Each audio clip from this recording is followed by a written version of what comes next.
Hello guys, welcome to today's Topic TV. Guys, ito daw, hindi daw pwede na hindi daw to pwedeng gamitin. Kailangan daw talaga dito. Oh, dito daw talaga ipasok mong ganyan. Kasi bawal daw talaga. Ang lupit ng Japan, ang lupit nitong sakang na to, grabe. Okay. Sige, tikoy na, sa akin ka na. Hanapin masano. Tikoy na. No. Matamas ka tinay, no?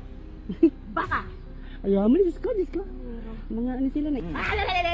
May urusan. Isang viral na video ngayon ang pinag-uusapan hindi lamang ng mga Pilipino sa Japan kundi maging ng maraming netizens sa social media.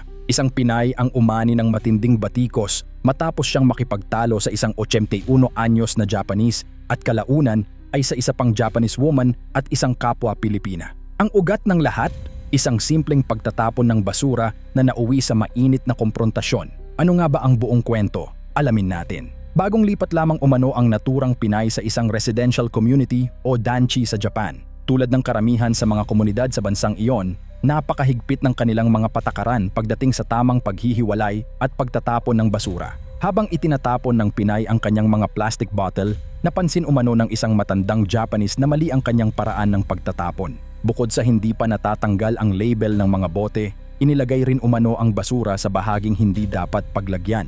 Ipinaliwanag ng matandang Hapon na kailangang ilagay ang basura sa tamang pwesto at ipasok ito ng maayos sa loob ng lalagyan upang hindi makalkal ng mga uwak o karasu. Isa itong karaniwang patakaran sa maraming lugar sa Japan upang mapanatiling malinis ang komunidad.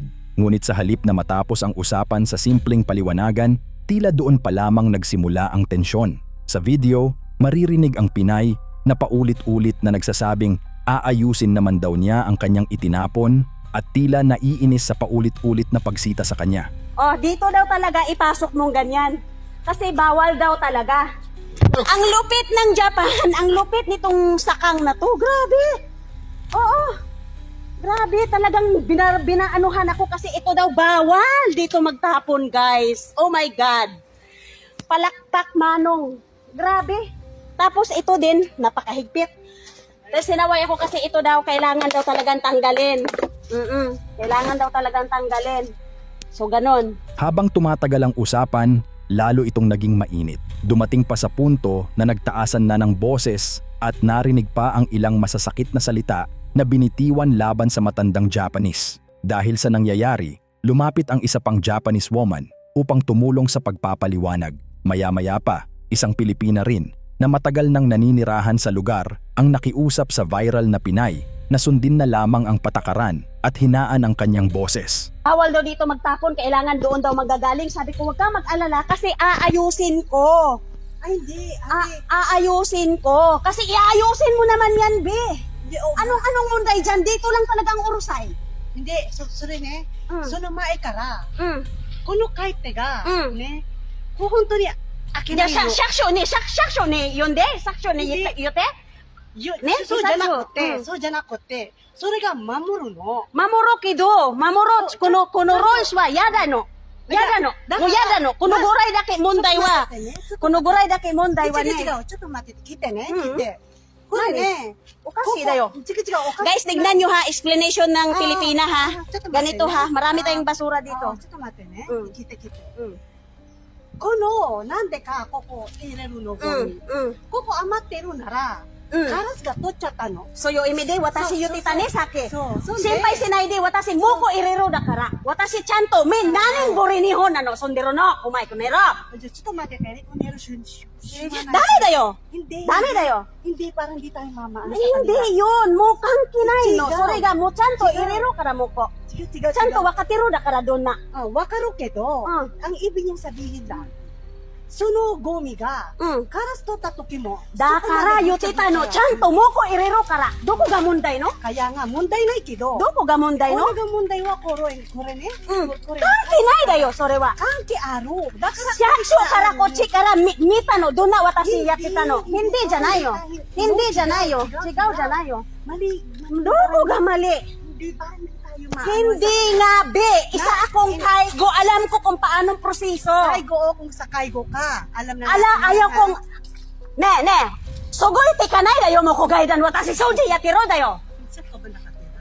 Ipinaliwanag ng kapwa Pilipina na normal lamang ang mahigpit na pagpapatupad ng mga alituntunin sa Japan, lalo na pagdating sa tamang pagtatapon ng basura. Sinabi rin niyang matagal na siyang naninirahan doon kaya alam niya ang sistema ng komunidad. Ngunit ayon sa video, hindi rin ito tinanggap ng viral na Pinay. Sa halip, iginiit niya na alam niya ang kanyang ginagawa dahil isa siyang caregiver o kaigo. Sinabi rin niyang may problema siya sa kanyang balikat kaya nahihirapan siyang ilagay ang basura sa mas mataas na bahagi ng lalagyan.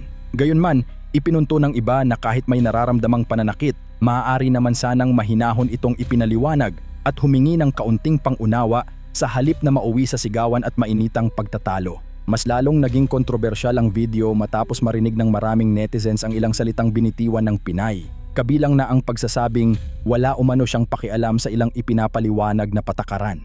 Sa iba pang ulat at komento ng mga nakapanood, sinabi ring tinawag pa umano niyang baka na nangangahulugang tanga o stupid ang isang matandang Japanese woman. Dahil dito, bumuhos ang iba't ibang reaksyon sa social media. Marami ang nagsabing nakakahiya umano ang naging asal ng Pinay dahil bilang dayuhan, nararapat lamang na igalang ang batas at kultura ng bansang kumukupkop sa atin. May ilan ding OFWs sa Japan ang nagsabing napakahalaga ng tamang paghihiwalay ng basura roon. Hindi lamang ito simpleng panuntunan, kundi bahagi na ng disiplina at pang-araw-araw na pamumuhay ng mga Japanese. Ayon pa sa ilang Pilipinong matagal nang naninirahan sa Japan, ang simpleng paglabag sa mga patakaran ng komunidad ay maaaring magdulot ng reklamo mula sa mga kapitbahay. Kapag paulit-ulit itong nangyari, maaari pa umanong magkaroon ng problema sa management ng apartment o danchi. May mga netizens din ang nagpahayag ng pangamba na kung totoong nagtatrabaho ang viral na Pinay bilang caregiver, maaari umanong makaapekto ang insidente sa kanyang reputasyon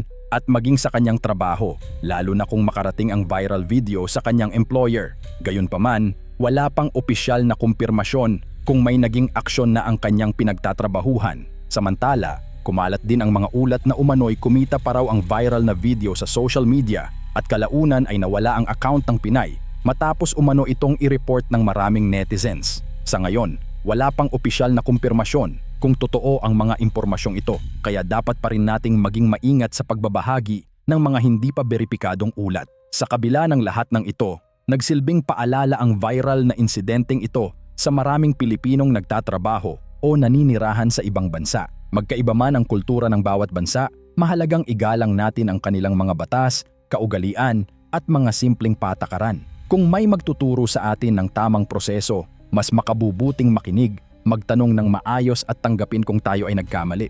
Hindi kabawasan sa ating pagkatao ang paghingi ng paumanhin.